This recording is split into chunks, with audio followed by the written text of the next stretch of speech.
Hello guys, my name is Cheeto Arangun, and I am bringing you my Naruto Chapter 670 review.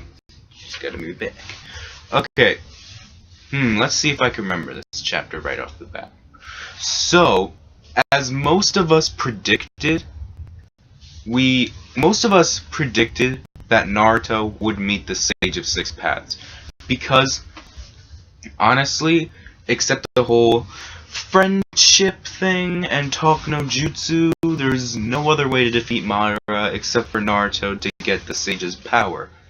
So, last week, I thought that since Naruto was kind of just floating in water, I thought he was going to talk to the Yang Nine-Tails chakra. But then, someone else was in front of Naruto, and I was just literally, oh shit. Dude, this is the Sage. Oh, I forgot his name.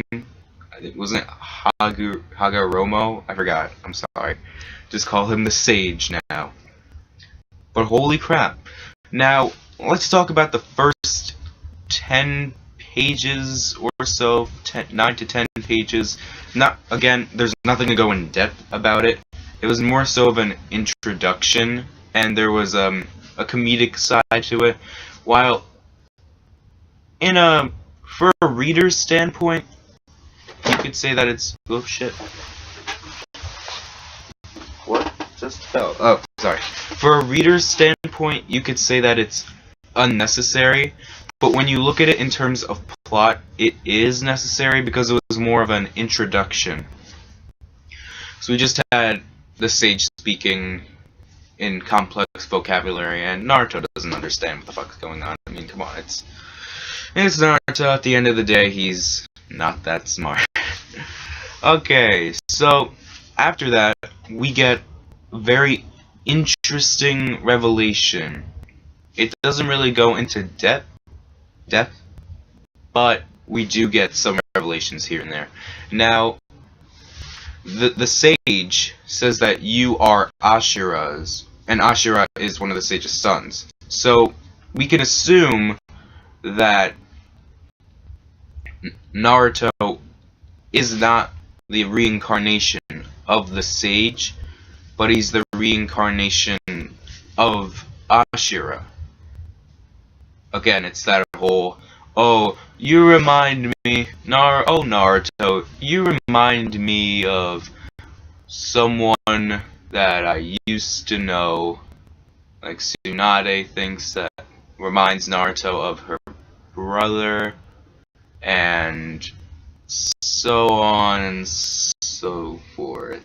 We get many people say that Naruto looks similar to many different people, so in a sense I kind of rolled my eyes because, oh, everyone is reminded of someone, because everyone thinks that Naruto reminds them of someone. It's just, yeah, well, in a way, but we can assume that Naruto is the reincarnation of Ashura. Okay.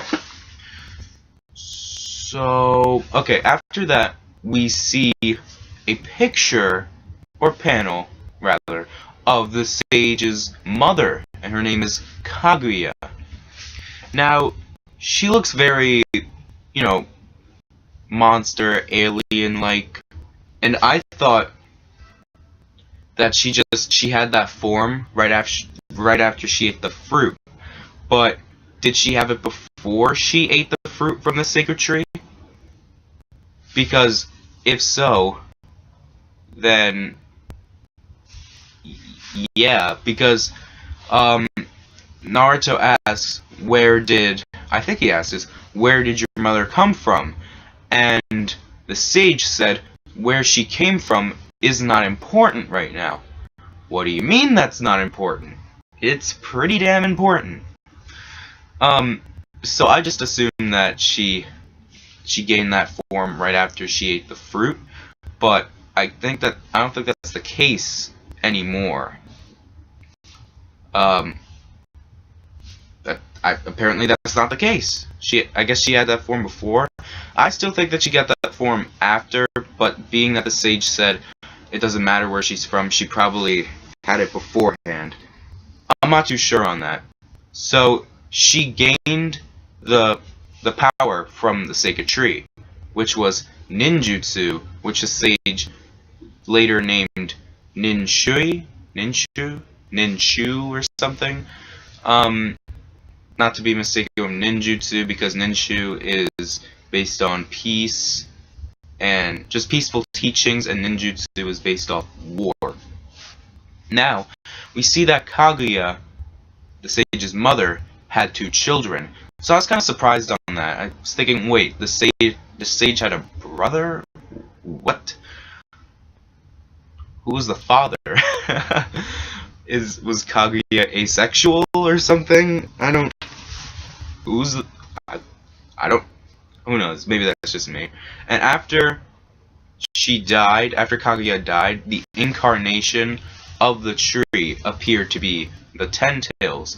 Now, the sage and his brother fought the Ten Tails, and I guess they divided the Ten Tails, and they became its Jinchuriki? So, they both assumed the power of the Ten Tails. So it's safe to assume that the sage wasn't as strong as he should have been, because he didn't have all the Ten Tails. I mean, am I going anywhere with this? Because they split in half, so one gets Ten Tails power, another one gets Ten Tails power. So since Madara more or less has all of the tail beasts except the Yang side of the 9 tails, does that mean he would be stronger than the sage was when he had that half of the 10 tails chakra? I don't know. Maybe I'm overthinking this. I'm confused. Then after that, we see the sage's sons, Indra and Yashura. Yashura? Yeah, Yashura. Indra and Yashura. Sorry. Indra and Ashura. Now, we can see that that Ashura was similar to Naruto. He was more of a clumsy idiot. He didn't have much talent. He was just, there you go. This is Ashura. And then we have Indra. He was born avec Sharingan, so he had all this potential when he was born. So he is much more powerful than Ashura. Now, Indra, he could always rely on his own power to get shit done. But with Ashura, he needed the cooperation of many people to, say, win a battle. I think that was the only way that he could fight on par with Indra. Well, go up against Indra, because he has the cooperation of many people. And, Ashura, he was always a peace-loving guy, all that stuff. I don't know what I'm saying. Okay, and then it was later when Ashura, as he developed as a person, he started to gain more strength, which was then on par to Indra. So Ashura was on par with Indra on his own. And I guess he got wood style, Mokton, I don't know. And then it was then, because of Ashura's personality, that's why the sage divided up the 10 tails, because he wanted them all to act as a collective, as just one base of cooperation. I'm phrasing this strangely, but whatever. He wanted to promote cooperation. That was when Naruto just and that was when shit, did he say this afterward? Because I think he said right after, wasn't it right after he divided up? Never mind what I said. Okay, so after that, he made Ashura the leader of Ninshui, however it is. Indra, however, didn't like that. And then at the very end, that's when Sage says, Indra, or then Indra did blank. Now, we don't know what that is. I guess we just wait next chapter. Okay, so as a whole, I thought this was a pretty good chapter. I mean, I thought last week's chapter was good, and this week we got a good Revelation chapter. And honestly, I enjoyed it. Although I thought that the first 9 to 10 pages, was it 9 to 10 or 5 to 10 at least? I thought that was a bit unnecessary, but it was an introduction. That's all I can say. Okay, so it's obvious we see that Naruto is going to get the Sage's power. And that's the only way he can fight with Madara, because, I mean, be honest, it's either that or talk no jutsu, you know.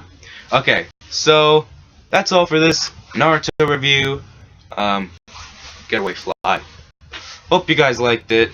Get away, fly. Jeez.